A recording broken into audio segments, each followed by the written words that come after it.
Hey, it's Monday Mortgage, and today I'm with Todd Everett with Guarantee Rate Mortgage. And first and foremost, happy Columbus Day. Absolutely. Happy Monday, everyone. That's right. Can you believe 1492 is a, Sailed the ocean blue. He did. He came right over, and here we are today.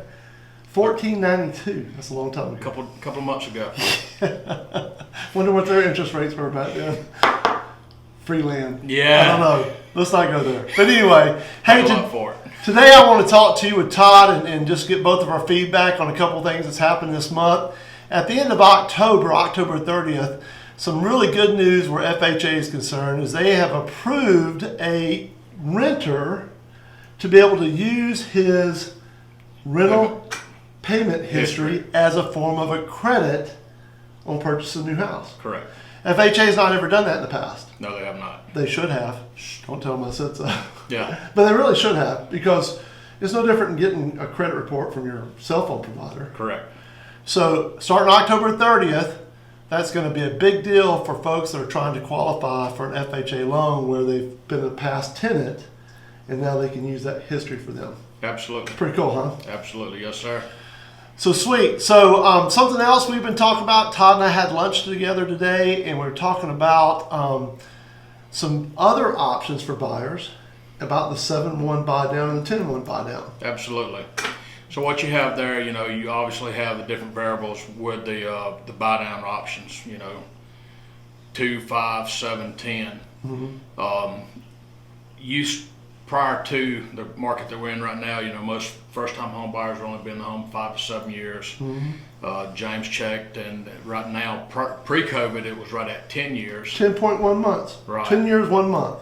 So, we are in a crazy market right now. So we as loan officers, as well as you as an agent, are trying to find the best way to get our clients into the home with something that they're comfortable with. That's right. So, while it's not a standard 30-year fixed, it's definitely an option for them, for the clients to take a look at.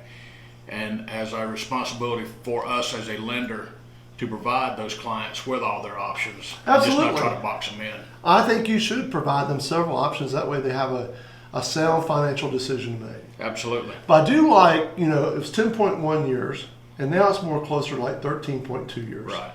So let's say, for example, someone was to buy a house today and they said their goals were only living at 8 to 10 years. 10-1 might be a best solution in the fact that as long as they've either sold their house within 10 years or refinanced in 10 years, they're good to go. And the rate is cheaper than the current rate for a conventional or FHA rate. Correct. So that is another opportunity for you to have that conversation with buyers. Now, switching off of that, and by the way, cash is king, so whether you're looking at conventional, somebody may have 20% to put down, that's great, but cash being king these days, you want to keep as much cash in your pocket, they may want to change their minds and do an FHA.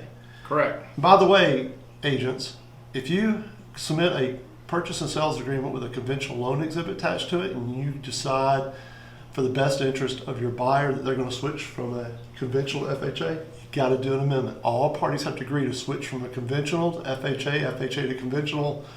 You can stay within the same family of that product, but if you're going to switch from one product line to another product line, it has to be an amendment and signed off by all parties and agreed to. So don't forget that. Absolutely. So let's talk about helping sellers.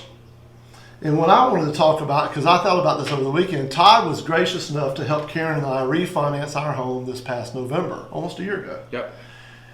We're down below 2.5% with a 15-year note. Now, I quite frankly can't remember if I have FHA or conventional. This is why I'm bringing this up. If you have a seller that's thinking about listing their house, right, have them call their mortgage lender and find out, do they have a FHA, VA, USDA, or conventional loan? Typically, it's on the mortgage statement. We'll show that as well. Should show that on there. Very good.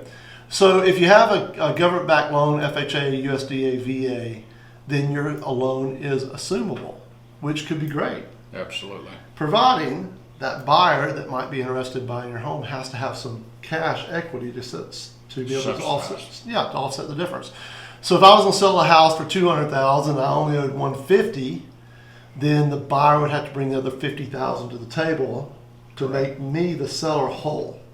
And not everybody's going to be able to do that, right, but some buyers might. So have that conversation with your sellers. It might be an opportunity for you to market that house with them having an assumable loan. Absolutely. You know, sometimes you got to think outside that box.